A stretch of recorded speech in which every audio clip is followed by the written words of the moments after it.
CTET exam 2021 का जितने भी पेपर थे उन सभी को हमने कवर कर लिया है और अब जो है हम करेंगे 2022 का क्वेश्चन पेपर।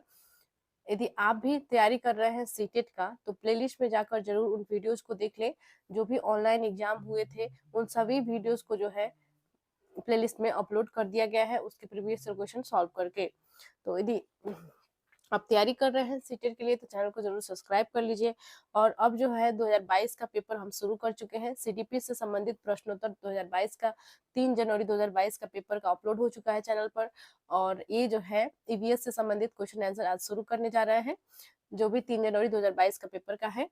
हम 2 वीडियोज में इन्हें भी कवर कर लेंगे। तो शुरू करते हैं वीडियो को। चैनल को अभी तक आपने सब्सक्राइब नहीं किया है तो चैनल को सब्सक्राइब कर लीजिए, वीडियो को लाइक एंड शेयर करिए। शुरू करते हैं वीडियो को। हमारा प्रश्न है, निम्नलिखित में से कौन से जानवर का आगे का दांत उसकी पूरी जिंदगी बढ़ता रहता है? आपके ऑप्शंस है बिल्ली, गिलहरी, सांप, बाघ। तो देखिए कौन सा ऐसा जानवर है जिसका दांत जो है पूरी जिंदगी बढ़ता ही रहता है, उसका जो ग्रोथ होता है वो रुकता ही नहीं है। तो देखिए ये अजीब सी बात है कि कोई ऐसा भी जानवर है जिसका दांत जो है हमेशा बढ़ता ही रहता है, पूरी जीवन भर जो है ये प्रक्रिया उसके जीवन में चलती रहती है। तो देखिए बिल्ली हम हमेशा देखते हैं, इसके साथ ऐसा कुछ नहीं है तो ये आपका ऑप्शन गलत हो जाएगा। गिलहरी आपका करेक्ट आंसर हो जाएगा क्योंकि गिलहरी का ही जो है दांत जीवन भर उसका बढ़ते रहता है और इसी कारण से जो है वो चीजें कुतरते रहती हैं सब ताकि उसका दांत का जो है साइज मेंटेन रहे। ठीक है, इसलिए गिलहरी करेक्ट आंसर हो जाएगा। सांप नहीं होगा, बाघ नहीं होगा, करेक्ट आंसर हो जाएगा ऑप्शन सेकंड गिलहरी। गिलहरी का जो है आगे की दांत उसकी पूरी जिंदगी बढ़ते रहता है। नेक्स्ट देखते हैं क्वेश्चन नंबर 62। नीचे दिए गए विकल्पों में से मधुमक्खी का सर्वाधिक उपयुक्त विशेषता पहचानिए। तो देखिए सर्वाधिक उपयुक्त विशेषता इसमें जो है कूट दिए गए हैं, कूट में आपको करेक्ट आंसर बतानी है। पहले देख लेते हैं ऑप्शंस क्या क्या है। तो देखिए केवल रानी मक्खियां ही अंडे देती हैं, केवल रानी मक्खियां ही अंडे देती हैं। नर मक्खी की कार्यकर्ता के रूप में कोई विशेष भूमिका नहीं है। सभी मादा मक्खी अंडे देती हैं। कार्यकर्ता मक्खी भोजन को खोजती हैं और उसे छत्ते में लेकर आती हैं। तो देखिए रानी मक्खियां जो है एक ही होती हैं छत्ते में और ये जो है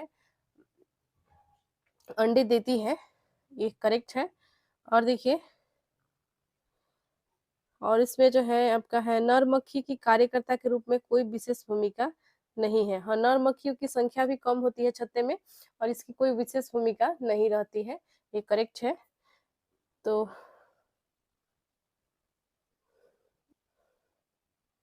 देखिए ये भी आपका सही होगा, नर मक्खी का जो है कोई विशेष भूमिका नहीं होती है छत्ते में। और देखिए सभी मादा मक्खी अंडे देती है, नहीं केवल रानी मक्खी जो है ये अंडे देती है, सभी मादा मक्खियां अंडे नहीं देती है, ये गलत हो जाएगा। कार्यकर्ता मक्खी भोजन को खोजती है और उसे छत्ते में लेकर आती है, बिल्कुल सही। तो करेक्ट आंसर इसमें हो जाएगा ए, बी और डी। सी जो है गलत दिया गया है, तो ए, बी, डी ऑप्शन 3 में है, करेक्ट आंसर हो जाएगा ऑप्शन 3। नेक्स्ट है क्वेश्चन नंबर 63। वे व्यक्ति जो वनों में कम से कम 25 वर्षों से रह रहे हैं उनका वन भूमि और उसमें होने वाली उपज पर अधिकार हो जाता है, यह एक्ट लिया गया है। तो देखिए जो 25 साल से जो है वनों में रह रहा है उसका जो है क्या होता है कि उसका वन भूमि और उसमें होने वाली उपज, जो भूमि है वन का वो जहाँ पे रह रहा है 25 साल से, खास करके जनजातियों के साथ ऐसा देखा जाता है। तो किस अधिकार अधिनियम के तहत जो है ऐसा एक्ट लाया पारित किया गया था कि जो जो भी आदिवासी हैं या जनजाति है यदि वे जंगल में वास करते हैं 25 वर्षों से अधिक वो वास कर लेते हैं और तो उनका जो है जो वो जहाँ पे रह रहे हैं वो भूमि उन्हीं का हो जाता है और जो भी उस भूमि से जो है उपज होती है वो भी उन्हीं के अधिकार के अंतर्गत आती है, यानी कि उनका जो है अधिकार उस पर हो जाता है। तो किस एक्ट के तहत लाया गया था ये था आपका वन अधिकार एक्ट 2007 से। करेक्ट आंसर हो जाएगा वन अधिकार एक्ट 2007 से। ऑप्शन 1 करेक्ट हो जाएगा। नेक्स्ट देखते हैं क्वेश्चन नंबर 64। झूम खेती है। तो देखिए झूम खेती जो है एक इम्पोर्टेंट टॉपिक है, लगभग सभी एग्जाम में जो है इससे प्रश्न देखने को मिलती है। तो झूम खेती कह लीजिए या स्थानांतरित खेती कह लीजिए, सेम होती है। झूम खेती के बारे में पहले जान लेते हैं। झूम खेती में जो है किसी भी फसल को काटने के पश्चात जो है उसे कुछ वर्षों के लिए छोड़ दिया जाता है, लगभग 1 वर्ष कह लीजिए, उसे जो है ऐसे ही छोड़ दिया जाता है और उसके पश्चात जो है फिर से उसको जो है जला दिया जाता है। उसमें जो भी पतझड़ होते हैं उन सबको जलाकर जो राख होती है वही उसमें जो है फर्टिलाइजर की काम करती है और फिर से जो है उसमें फसल उगाए जाते हैं। तो हर बार जो है इसी तरह से प्रक्रिया होती है। उसमें जो है सालों भर अनाज नहीं उगाया जाता है, एक बार फसल उगाने के पश्चात जो है उसे कुछ दिन के लिए छोड़ दिया जाता है। तो इसे ही हम झूम खेती कहते हैं, स्थानांतरित खेती कहते हैं। तो झूम खेती है। तो देखिए झूम खेती क्या है, आपके ऑप्शन है जैव खेती, काट और दग्ध खेती, कीटनाशकों का सीमित उपयोग, रासायनिक खाद का सीमित उपयोग। तो देखिए झूम खेती जो है ये काट और दग्ध खेती है। करेक्ट आंसर हो जाएगा ऑप्शन सेकंड। नेक्स्ट देखते हैं क्वेश्चन नंबर 65। रोनाल्ड रॉस को 1909 में चिकित्सा के क्षेत्र में नोबेल पुरस्कार डैश शोध करने के लिए मिला। तो देखिए रोनाल्ड रॉस को किस क्षेत्र में जो है नोबेल प्राइज मिला था उन्हें 1902 में, आपको बतानी है। तो रोनाल्ड रॉस को जो है मिला था मलेरिया मच्छर जो है किससे फैलता है इसका उन्होंने शोध किया था और इसके बारे में उन्हें पता लगाया था। इसी के लिए जो है उन्हें 1909 में, माफ कीजिएगा 1902 में रोनाल्ड रॉस को नोबेल पुरस्कार से सम्मानित किया गया था। तो करेक्ट आंसर हो जाएगा ऑप्शन सेकेंड, मलेरिया मच्छर से फैलता है। उन्होंने जो है ये पता लगाया था कि मलेरिया जो है यह मच्छर से फैलता है। तो करेक्ट आंसर हो जाएगा ऑप्शन सेकेंड। नेक्स्ट देखते हैं क्वेश्चन नंबर 66। सिंकोना पेड़ किस भाग का उपयोग सिंकोना पेड़ के किस भाग का उपयोग मलेरिया के उपचार के लिए किया जाता है। तो देखिए सिंकोना पेड़ का कौन सा भाग का उपयोग होता है मलेरिया को ट्रीट करने के लिए। ऑप्शन है जड़, छाल, पत्ते, बीज। तो इसका जो छाल होता है इसी से जो है इसी को जो है मलेरिया के उपचार के लिए प्रयोग किया जाता है, सिंकोना पेड़ के छाल को। करेक्ट आंसर हो जाएगा ऑप्शन सेकेंड। नेक्स्ट है क्वेश्चन नंबर 67। तो देखिए सांप के जहरीले दांतों को कहा जाता है। सांप में जो है जहरीले दांत होते हैं, जब वो डसते हैं तो अपने दांत से ही डसते हैं और उनकी जो दांत में जहर होती है वो मनुष्य के अंदर आ जाती है। इसी कारण से जो है उसमें जो मनुष्य के शरीर में विष फैल जाती है, उसके दांत में ही विष पाए जाते हैं। तो जो जहरीले दांत होते हैं उसे क्या कहा जाता है। तो ऑप्शन देख लेते हैं, कसक, विष दंत, कृतंक छेदक, सल्क। इसे जो है कहा जाता है विष दंत। करेक्ट आंसर हो जाएगा ऑप्शन सेकेंड, जहरीले दांत यानी कि विष दंत। और कहाँ के लोग जो है सांप को खाते हैं, तो ये है हांगकांग के लोग जो है सांप को खाते हैं। सीटेट में इससे भी रिलेटेड प्रश्न आते हैं तो आप ध्यान रखेंगे। नेक्स्ट देखते हैं क्वेश्चन नंबर 68।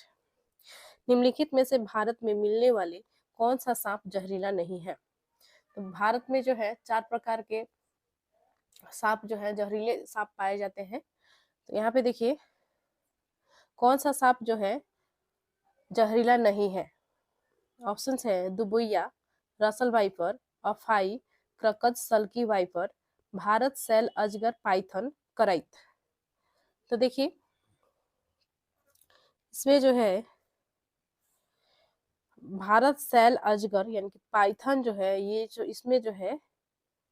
जो है सांप जहरीला नहीं होता है। करेक्ट आंसर हो जाएगा ऑप्शन 3। नेक्स्ट देखते हैं, और अफाई, दुबैया, करैत ये सभी जो है जहरीले सांप है, याद रखेंगे। नेक्स्ट देखते हैं, वर्मी कंपोस्टिंग एक विधि है जिसमें खाद बनाने में डैश उपयोग होता है। फीता कृमि, जोंक, केंचुए, अंकुश कृमि, हुक्म। तो देखिए वर्मी कंपोस्टिंग एक विधि है जिसमें खाद बनाने में जो है किसका उपयोग किया जाता है। तो देखिए हमने पढ़ा है कि जैसे विभिन्न कीटों का जो है उपयोग किया जाता है मिट्टी को जो है पोल बनाने के लिए यानी कि नरम बनाने के लिए जो है उनको जो है प्रयोग में लाए जाते हैं। जैसे कि हम केचुआ जो है हम हमेशा देखते हैं मिट्टियों में कि जो है उनका जो है वो मिट्टी में छेद कर देते हैं, तो इससे जो है क्या होती है मिट्टी को हवा और पानी मिलने में आसानी होती है, जिससे क्या होता है कि आसानी से जो है पौधों को ऑक्सीजन और पानी प्राप्त होती है, तो उसका ग्रोथ जो है अच्छा होता है। तो केंचुए जो है एक इसे जो है खाद बनाने में भी उपयोग होता है। तो देख लेते हैं इसका करेक्ट आंसर क्या होगा। फीता कृमि, जोंक, केंचुए, अंकुश कृमि, हुकवॉर्म। तो ये होगा केंचुए। बर्मी पोस्ट बर्मिक पोस्टिंग एक विधि है जिसमें खाद बनाने में केंचुए उपयोग होता है। केंचुआ का ही उपयोग किया जाता है खाद बनाने के लिए इसमें। ठीक है, करेक्ट आंसर हो जाएगा ऑप्शन 3। नेक्स्ट है क्वेश्चन नंबर 70। पश्मीना ऊन किस जानवर से मिलती है? भेड़, ऊंट, बकरी, एल्पिका। तो देखिए पश्मीना शॉल आपने सुना होगा। पश्मीना शॉल जो है बहुत ही एक्सपेंसिव आती है, बहुत ही महंगा शॉल होती है ये। और ये जो है आप क्या कह सकते हैं कि लगभग 6 स्वेटर पहन लीजिए उसके बदले एक शॉल ओढ़ लीजिए, सेम ही काम करता है। इतना जो है ये अच्छा मतलब इसका ऊन होता है, पश्मीना ऊन ये बहुत ही अच्छा होता है और इसका जो है शॉल बनता है। तो किस जानवर से जो है ये प्राप्त होती है? तो देख लेते हैं। ये प्राप्त होती है बकरी से। कश्मीरी बकरी जो होती है उसका नरम जो फेदर होती है यानी कि जो उनके बाल होते हैं शरीर पर, वही जो है ऊन के रूप में प्रयोग में लाया जाता है, जिसे हम पश्मीना ऊन कहते हैं, जिससे पश्मीना शॉल बनाए जाते हैं। तो करेक्ट आंसर हो जाएगा ऑप्शन 3 बकरी। अगला देखते हैं। अधूरे जल जीवाश्म ईंधन से फैलती है। अधूरे माफ कीजिएगा, जल नहीं जली। अधूरे जली जीवाश्मी ईंधन से फैलती है, यानी कि पेट्रोलियम जो फॉसिल फ्यूल है, जैसे कि पेट्रोल है, डीजल है, ये सब जो है यदि अधूरे जलते हैं तो कौन सा गैस जो है इसमें से निकलती है और जो इन्वायरमेंट के लिए हानिकारक है? तो ऑप्शन है CO carbon monoxide, CO2 carbon dioxide, SO2 sulphur dioxide, NO nitric oxide, nitrous oxide. तो देखिए जो अधूरे जले हुए फॉसिल फ्यूल से जीवाश्म ईंधन है, इससे जो है कार्बन मोनोऑक्साइड निकलती है, CO निकलती है। जैसे कि आप देखते हैं गाड़ियों में से जो है धुआं निकलती है, जो काली टाइप का निकलती है धुआं, जो निकलती है काले काली धुएं, ये सभी जो है कार्बन मोनोऑक्साइड का एग्जाम्पल है। उसी में जो है कार्बन मोनोऑक्साइड होती है। और जैसे कि हम जानते हैं डीजल फ्यूल्स का यूज जो है हम वाहनों में करते हैं, वहीं से जो है ये निकलती है। तो करेक्ट आंसर आपका हो जाएगा option first carbon monoxide. Next देखते हैं क्वेश्चन नंबर 72। पौधों में पानी देने के लिए प्रयुक्त तकनीक जिसमें संकीर्ण नलियों से पानी सीधा पौधे के आधार में दिया जाता है कहलाती है। तो देखिए कौन सी सिंचाई तकनीक है जिसमें तो देखिए कौन सी सिंचाई तकनीक है जिसमें जो है क्या किया जाता है, पौधे के आधार यानी कि पौधा का जो जड़ है वही पौधा का आधार होती है, जिससे पौधा जो है सीधा खड़ा रहता है। तो देखिए पौधे के आधार पर सीधा पानी दिया जाता है कौन सा सिंचाई व्यवस्था में? तो आपके ऑप्शन है नैनो सिंचाई, माइक्रो यानी कि लघु सिंचाई, फेमोट फेमटो सिंचाई, ड्रिप सिंचाई। तो देखिए ये जो है ड्रिप सिंचाई में जो है ऐसा होता है कि पौधे के जड़ को जो है सीधे पानी दिया जाता है, और ड्रिप सिंचाई में जो है ये तकनीक का उपयोग हम देखते हैं। इससे जो है सीधे जड़ पे पानी जाती है, तो पौधा पानी का जो है वेस्ट नहीं होता है और पानी जो है जड़ पर जाने के कारण पौधा का ग्रोथ भी अच्छा होता है। तो इसलिए इस तरह का जो है ड्रिप सिंचाई किया जाता है। करेक्ट आंसर हो जाएगा ऑप्शन 4। नेक्स्ट देखते हैं क्वेश्चन नंबर 73। निम्न पौधों में से कौन सा पौधा कीटों को जाल में फंसाता है और खा जाता है? तो देखिए कीटों को जाल में फंसाने वाला पौधा कौन सा है? तो आप यदि पढ़े होंगे कीटभक्षी पौधा के बारे में, तो कीटभक्षी पौधा होते हैं जैसे कि नेपेंथिस या घटपर्णी पौधा कह लीजिए। इस प्रकार के पौधे होते हैं, ये क्या करते हैं कि घड़े जैसा इनका आकार होती है और ऊपर जो है पत्ती जैसा इनका ढक्कन होती है। जैसे ही कोई कीट इसके आसपास जाती है तो वे जो है ढक्कन को जो है बंद कर लेते हैं और कीट जो है उसमें फंस जाती है। उससे जो है इन्हें नाइट्रोजन प्राप्त होती है, जिससे जो है ये क्या करते हैं, इनके लिए जो है फायदेमंद हो जाती है। तो इसे जो है हम कीट भक्षी पौधा के रूप में जानते हैं। तो देख लेते हैं क्वेश्चन को, निम्न पौधों में से कौन सा पौधा कीटों को जाल में फंसाता है और खा जाता है। तो देखिए कसकुट्टा, अमरवेल पौधा, सूरजमुखी का पौधा, कैक्टस पौधा, घटपर्णी का पौधा। तो देखिए अमरवेल पौधा नहीं, सूरजमुखी का पौधा नहीं, सूरजमुखी फूल हमने देख रखा है, इसमें ऐसा कुछ नहीं पाया जाता है। कैक्टस पौधा, कैक्टस जो है डेजर्ट एरिया में पाए जाने वाले पौधा है। ये जो है बहुत कम पानी में ही जो है ये इसको जो है बहुत कम पानी की मतलब आवश्यकता पड़ती है कैक्टस को। और घटपर्णी का पौधा दिया गया है, घटपर्णी का पौधा ही करेक्ट आंसर हो जाएगा। इसे हम नेपेंथिस भी कहते हैं या घटपर्णी का पौधा कहा जाता है। ये जो है कीटों को फांस लेता है और उन्हें खा जाता है। करेक्ट आंसर हो जाएगा ऑप्शन 4 घटपर्णी का पौधा।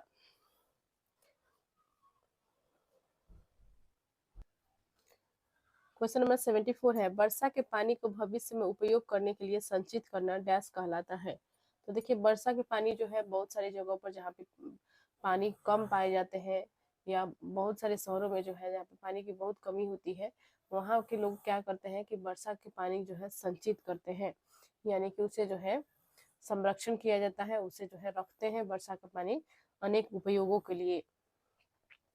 जैसे कि एग्जाम्पल के लिए हम जैसे कि देख सकते हैं कि राजस्थान में जो है बहुत पानी की कमी रहती है, तो वहाँ पर जो है वर्षा के पानी इकट्ठा करने के लिए कुएं का निर्माण किया गया रहता है। उसमें जो है एक कुआं के जैसा ही बनाया गया रहता है, जिसमें पानी जो है जमीन के अंदर जो है कुआं जैसा निर्माण किया गया रहता है, जिसे हम कुएं कहते हैं। और उसमें जो है पानी वर्षा के जो भी पानी होते हैं उसमें जमा होती है। और एक और प्रोसेस होती है जिसमें जो है छत पर का पानी जो है किसी दूसरे बर्तन में जो है जमा किया जाता है। तो इस प्रकार से जो है पौधों के लिए ये पानी यूज हो सकता है या दूसरे अन्य कार्यों के लिए जो है वर्षा का पानी का यूज किया जाता है जब पानी की आवश्यकता होती है, जब पानी की कमी होती है। ठीक है, तो इसे हम क्या कहते हैं, इस प्रक्रिया को जो है हम क्या कहते हैं जिसमें वर्षा के पानी का जो है संचित किया जाता है। तो ये हो जाएगा वर्षा के पानी का संचयन। ऑप्शन नंबर 4 करेक्ट हो जाएगा।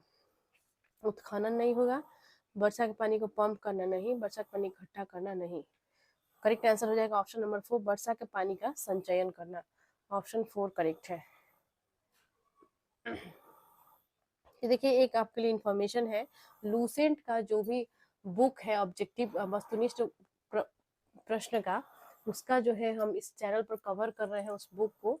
यदि आप भी किसी प्रतियोगी परीक्षा का तैयारी कर रहे हैं, आप सीटेट का ही क्यों ना तैयारी कर रहे हो, लेकिन आपको जो है आगे का जो आपका अगला प्रक्रिया है वो बीपीएससी है, तो बीपीएससी देने के लिए तैयारी देने के लिए जो है आपको लूसेंट बुक पढ़ लेना चाहिए। यदि आप अभी से सीटेट के साथ ही बीपीएससी तैयारी करते हैं तो ये आपके लिए बहुत ही आगे फायदेमंद होगी, क्योंकि बीपीएससी का सिलेबस थोड़ा ज़्यादा है। तो ऐसे में अभी से आप तैयारी शुरू कर देते हैं तो आपके लिए बहुत ही हेल्पफुल रहेगा, बहुत ही अच्छे से आप आसानी से आप अपनी बीपीएससी तैयारी को पास कर पाइएगा। तो इसके लिए लूसेंट का जो है क्विक रिवीजन हम लेकर आए हैं चैनल पर, और इसका सीरीज जो है चल रहा है। अभी हिस्ट्री को हम कवर कर रहे हैं, इसके पश्चात जितने भी सब्जेक्ट है पॉलिटी, ज्योग्राफी, इकोनॉमिक्स, जितने भी सब्जेक्ट है, साइंस जितने भी है, उन सभी को भी कवर किया जाएगा चैनल पर। तो चैनल को जो है जरूर से जरूर सब्सक्राइब कर लीजिए और उन वीडियोज को भी जाकर जरूर देख लें, क्योंकि वो भी आपके अगले एग्जाम्स के लिए इम्पोर्टेंट है, या किसी अन्य प्रतियोगी परीक्षा की भी आप तैयारी कर रहे हैं तो उसके लिए लूसेंट बुक जो है मस्ट है, चाहे वो यूपीएससी हो, एसएससी हो या कोई भी परीक्षा हो, सभी के लिए जो है इम्पोर्टेंट है। तो ये आपके लिए एक जरूर इन्फॉर्मेशन थी, तो आप जाकर प्लेलिस्ट में जरूर देख लीजिए। लूसेंट फॉर ऑल एग्जाम्स नामक प्लेलिस्ट है, उसी में सभी वीडियोज अवेलेबल कर दिए गए हैं। तो देखते हैं इस वीडियो का अंतिम प्रश्न, क्वेश्चन नंबर 75। निम्नलिखित में से कौन से रोग मच्छरों से फैलते हैं। ऑप्शन है मलेरिया, निमोनिया, डेंगू, चिकनगुनिया। तो देखिए मलेरिया जो है मच्छर से फैलता है, ये तो हमने अभी अभी पिछले प्रश्नों में किया इसी वीडियो में, जिसमें जो है रोनाल्ड रॉस को 1909 में नोबेल प्राइज दिया गया था इसी के लिए कि उन्होंने यह पता लगाया था कि मलेरिया जो है मच्छर से फैलता है। ठीक है, और देखिए निमोनिया। निमोनिया जो है ये मच्छर से फैलने वाला बीमारी नहीं है, बल्कि ये जो है छोटे बच्चों को होती है निमोनिया, जिसमें जो है बच्चों का जो है डेवलपमेंट सही से नहीं हो पाता है और उन्हें सांस लेने में तकलीफ होती है। इसे जो है निमोनिया कहते हैं। डेंगू, डेंगू जो है ये मच्छर से फैलने वाली बीमारी है। मलेरिया भी है, चिकनगुनिया भी है।